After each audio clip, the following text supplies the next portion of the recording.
Isso que você vai assistir agora parece ser inacreditável, mas eu vou mostrar documentos que provam o que eu vou te falar. Você vai entender nesse vídeo por que o Lula tomou uma das decisões mais absurdas, diplomaticamente falando, quando ele aceitou receber em asilo a primeira-dama do Peru, que foi condenada por corrupção. Isso nunca se viu antes. O Brasil já estava péssima, né? A imagem do Brasil já era péssima no mundo inteiro. Aumento da corrupção, criminalidade, ditadura, democracia em queda no Brasil. E agora nós passamos essa vergonha de ser um país que virou um porto seguro para corruptos internacionais. Mas você vai entender, o buraco é muito mais embaixo. Basicamente, adiantando um pouco, o Lula admitiu, ao aceitar essa primeira-dama do Peru, ele está admitindo que todos os crimes pelos quais ele foi condenado, ele é sim culpado.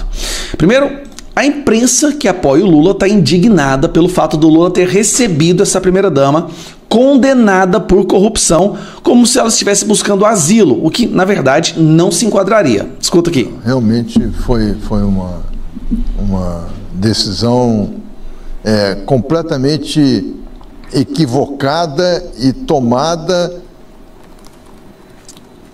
por uma relação anterior que fez com que o Lula se sentisse obrigado a fazer isso. E foi... Realmente, nisso o Merval acertou. Uma relação anterior, só que você vai entender que relação era essa. Vamos lá. Exageros de todo lado. Mandou um avião da FAB para pegar a ex-primeira-dama. É uma coisa, nunca foi feito isso, nunca foi visto isso. Não, e isso inclusive ninguém entendeu. Nós vamos todos entender agora. Você que está assistindo vai entender.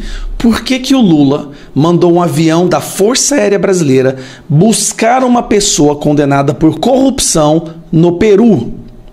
Você se lembra que essa mulher foi condenada por corrupção num esquema de desvio de dinheiro da Odebrecht? Se lembra disso? Tá. Eu vou puxar agora para você um post que o jornalista Sam Puncher publicou há pouco tempo. Aí ele escreveu o seguinte, ó.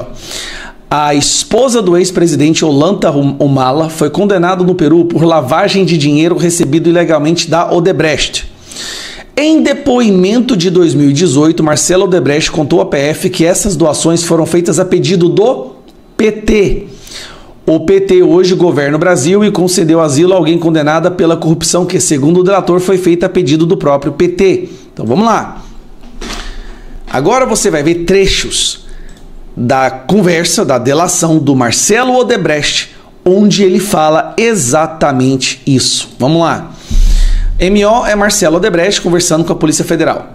Vamos lá, hein? O que eu fiz aqui? Na ação do Instituto, e essa aqui, o refis da crise foi até melhor, né? Quando eu fiz a defesa prévia. Tá, o advogado, deixa eu ver um minutinho. Polícia Federal.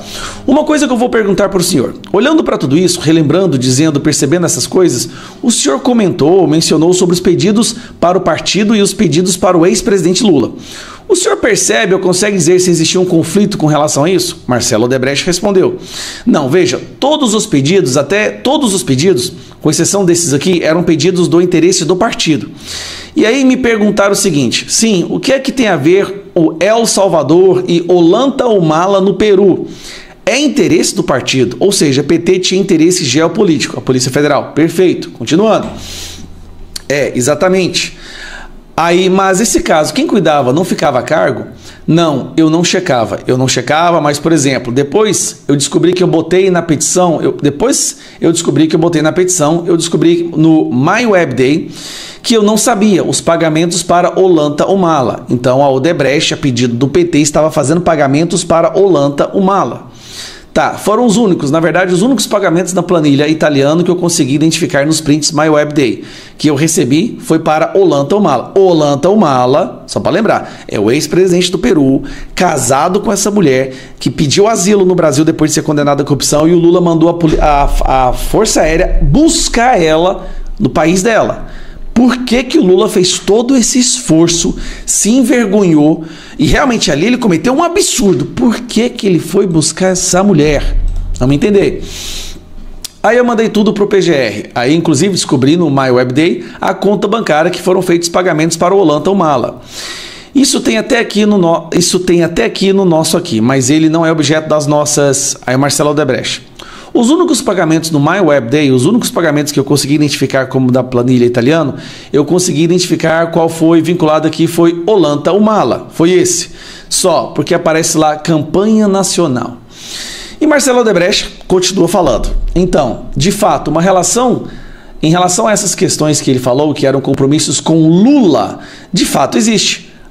Ao meu modo de ver, a diferença. Apesar de que eu acho que a ilicitude, fora a questão eleitoral, estava na relação dos créditos, na relação aos usos. Eu tenho que distinguir os usos que foi dado para a campanha. Menino da Floresta, Olanta Humala Feira, os bônus, tudo, para aquilo que foi direcionado para Lula, que é os últimos recursos da Brana, Instituto Lula. Cara, aqui, isso aqui porque ele está falando do Olanta Humala, mas de vários outros crimes. Vários outros crimes, e de fato era direcionado para aquela pessoa que tinha conhecimento da conta como um todo, que era Lula. Até ficou referendado por esse assunto com o meu pai, entendeu? É isso que eu acho que algumas coisas fecham, mas eu acho que o Palocci está confundido só algumas. O que precisa que eu diga é o seguinte, talvez ele de posse desses e-mails possa, ou seja, provavelmente alguma coisa ele se confundiu, alguma coisa na visão dele, ou alguma coisa que ele esqueceu, mas muita coisa aí de fato faz sentido. PF, entendi, é crível. Não, faz sentido. O que eu digo é o seguinte, ele tinha algumas coisas aí, eu não posso afirmar que foi assim que meu pai vendeu. Só quem pode dizer é o meu pai, vendeu e é ele. É provável que ele tenha obtido de Lula. Eu falei para o meu pai uma coisa, meu pai falou para Lula e outra, e Lula falou para Palocci outra. Então aí tem a diferença natural de entendimentos, em algumas questões de valores. Por exemplo, o Guido Mantega, eu acho que ele perguntou dos 50 e não dos 300. Exato, PF, do programa ok, tal, o senhor sabe na verdade ou não, enfim, aí continuou falando que 4.800.000, esclarece o colaborador, que se tratava de pedido Lula destinado a Alexandre Alencar para a campanha de Olanta Humala. Aí o Marcelo Odebrecht, eu não me lembro, eu sei que ele depois sabia, ele sabia como ele deve confirmar. Agora, se onde se iniciou esse pedido, eu não lembro, eu acho na minha cabeça que foi dele, mas pode ter sido de outro. Para você entender, esta mulher casada com esse cara que está preso por corrupção, ela sabe dos crimes do Lula. Ela sabe que o Lula mandou dinheiro roubado para o marido dela. No desespero, para que essa mulher não fale o que aconteceu e não envolva o nome do Lula, Lula trouxe ela para o Brasil no formato de asilo para protegê-la. Você está entendendo? Para que ela não o delate. Lula está salvando uma testemunha dos seus crimes, trazendo essa pessoa corrupta para o Brasil, para blindá-la para que ela não delate os crimes que ela cometeu. E o curioso, os crimes que o Marcelo Odebrecht e o Petrolão e o Lula cometeram em vários países, todos os países estão condenando essas pessoas envolvidas, menos o Brasil. O único que não está condenando é o Brasil. Aí tem até uma matéria que eu tirei um print ali, que fala assim, alguma coisa está errada com o STF. Por que alguma coisa está errada com o STF? Porque somente o STF não está condenando as pessoas. Os outros países, a Suprema Corte, todo mundo está condenando. Ó, alguma coisa errada com o STF. Vamos ver essa matéria aqui, ó. Eu não lembro quem foi que escreveu. Aqui, o Globo. Eu não paguei, eu não faço. Vamos ver se aparece aqui. Tá aqui, ó. Alguma coisa errada, alguma coisa está errada no STF. Saiu no Globo. Olha só que gracinha. Matéria do O Globo de hoje, tá bom? De ontem. Olha só. Em todos os lugares do mundo em que houve atuação da Odebrecht com corrupção política, todos os envolvidos foram condenados, menos no Brasil. E aqui tá a mulher lá, ó. Todos os lugares as pessoas foram condenadas. O único país onde elas não estão sendo condenadas é no Brasil. Então, para resumir, Lula está trazendo para o Brasil uma testemunha dos seus crimes para protegê-la, de forma que ela não o delate. Lula é um criminoso que nunca deveria ter sido descondenado. Só foi descondenado por causa dos seus amigos no STF. Eu sei que isso não é novidade, mas é mais um terrível escândalo, dessa vez internacional, o que torna o Brasil um porto seguro para corruptos do mundo inteiro. Uma coisa que eu aprendi nesse curto tempo que eu estou na política, na vida pública, é que a melhor maneira para você entender como que o sistema pensa e o que o sistema planeja, basta você escutar com muita atenção os ventrílocos do sistema. E quais são os ventrílocos do sistema? São os jornalistas da imprensa militante. aqueles jornalistas da CNN, da Globo, Folha de São Paulo, Estadão, basta você prestar atenção em como eles estão se posicionando que você entende qual é a zeitgeist do sistema. E o sistema está de saco cheio do Lula. Tá? De saco cheio, não sabem mais o que eles fazem com esse cara. Você está acompanhando? Todos os dias são recortes de jornalistas que fizeram campanha pro Lula, que batiam no Bolsonaro assim de forma visceral e agora estão batendo no Lula. Fizeram campanha para ele, elogiaram ele no primeiro ano, até os primeiros 2 anos, só que chegou um momento que jogaram a toalha e perceberam, não tem como defender. Não só não defender, porque tem aqueles que deixam de defender e ficam em silêncio, fingem que não está acontecendo nada. O que nós estamos vendo agora é esses jornalistas da Globo, por exemplo, indo para cima e batendo. E eu estou vendo isso todos os dias. Esse aqui é mais um que pulou o barco e nesse painel aí da Globo, SAD, Merval Pereira, não está sobrando mais ninguém que defende esse governo. Presta atenção. Esse governo está igual o Botafogo. O passado é glorioso. Lula 1 e Lula 2, ele ganhou Libertadores, Brasileiro e Copa do Brasil. Né? O futuro, o presente é sofrível. Né? Você olha o time só empata, bola fora o tempo inteiro.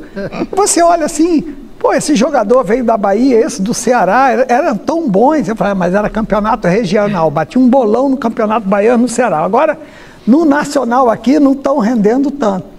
Então, aqui ele está batendo nos ministros do Lula também, tá? Se o passado é glorioso, o presente está sofrível, o futuro é incerto. Então tá certo, Sidônio. E não arriscar nada para 2026. Não, ele não tem... Isso porque que ele está falando? Até o Sidônio está admitindo que não está conseguindo melhorar o Lula, a imagem do Lula, tá? Mas o Sidônio fala que é por causa da extrema-direita. A verdade é que é impossível melhorar a imagem do Lula. É mais fácil você melhorar a imagem do capeta do que do Lula. Sim. O que eu entendo que eles estão contando é com o Instituto da Reeleição. Exatamente. Né? Que, como os especialistas dizem, reeleição é feita para reeleger. Né? Então, assim, é muita máquina, é muito dinheiro na rua e tal. Então, assim, o Bolsonaro, com tudo que aconteceu, perdeu por 2 milhões de votos. Então, realmente, como... Tudo que aconteceu, ela está se referindo a todas as vezes que eles bateram no Bolsonaro, né? E mesmo assim, só perdeu por 2 milhões de votos. Nos Estados Unidos também. O Trump, porque foi pandemia e tal. Mas eles estão contando... É isso, é muito frágil com o que eles contam. Então, aqui ela está basicamente admitindo que não tem salvação no governo. Aí eu vou trazer para vocês isso aqui, ó. Tá aqui, o Sidônio falou o seguinte... Sidônio reconhece falhas de comunicação, ou seja, Sidônio reconhece as falhas dele, coitado. Não pode falar que o problema ele não pode falar que o problema é o Lula, né? Ministro disse considerar que as críticas sobre a estratégia de comunicação do governo são antiquadas. O ministro Sidônio Palmeira, responsável pela SECOM, Secretaria de Comunicação, que é a propaganda do Lula, que o Lula colocou para salvar ele, né? Reconheceu a queda de popularidade do presidente e afirmou que tem múltiplas causas. Contudo, para ele, ainda há tempo e margem para reverter o cenário. Ninguém mais, nem ele acredita nisso.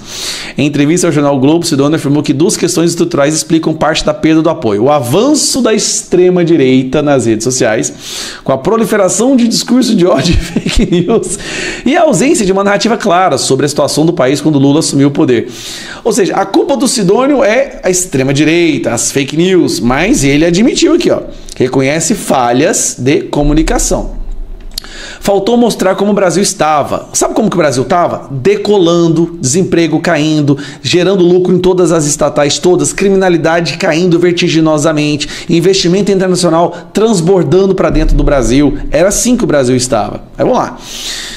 Se o copo está pela metade, mas ninguém diz que ele estava vazio, a percepção será de escassez. O marqueteiro também declarou que fatores pontuais impactaram negativamente a imagem do governo desde dezembro, como a alta do dólar, o aumento da inflação. A alta do dólar e o aumento da culpa do Lula e os alimentos e a desinformação sobre a suposta taxa. Não houve desinformação. O Brasil entendeu o que vocês queriam fazer com o Pix. A mentira ocupou espaço antes da verdade. Faltou comunicação adequada. A popularidade deve aumentar, apesar do cenário desfavorável. Eu adoro que ele percebe isso. Sidônio afirmou acreditar que o cenário de impopularidade será revertido. Segundo ele, o governo tem entregas concretas que ainda não foram percebidas pela população, porque não tem entrega. Ele cita a volta ao Brasil ao posto de 10ª economia mundial, a retirada de 24 milhões de pessoas da fome. Ah, isso aqui é uma mentira, tá? Por quê? Simples, os alimentos estão mais caros, então tem mais pessoas passando fome, tá? Muito mais pessoas passando fome aqui. A retomada do Mais Médicos, Minha Casa Minha Vida, programa Pé de Meia, que foi uma corrupção, um escândalo de corrupção, voltado a jovens de baixa renda. Nada disso está sendo percebido. Por quê? Porque as pessoas estão passando fome. A inflamação comeu a comida das pessoas. As pessoas não estão conseguindo comprar comida como se comprava antes. Veio a promessa da picanha e o povo está hoje buscando pescoço de galinha, abóbora. Então assim, voltando à imprensa, você sabe o que o sistema pensa pelo que a imprensa repete. E a gente está vendo assim, ó, todos os dias a imprensa falando que não dá mais. O Lula acabou. O Lula já foi uma época boa, agora não tem como mais ele enganar o povo, tem que jogar esse cara fora. Daqui a pouco o sistema vai começar a falar do Alckmin. Não vai demorar muito. Vai começar a falar que o Alckmin seria uma boa opção, o Alckmin conseguiria, talvez seria melhor o Lula sair como o Biden fez, né? O Lula abrir espaço para o Alckmin para salvar o Brasil. Se Lula gostar do Brasil, ele deve abrir espaço.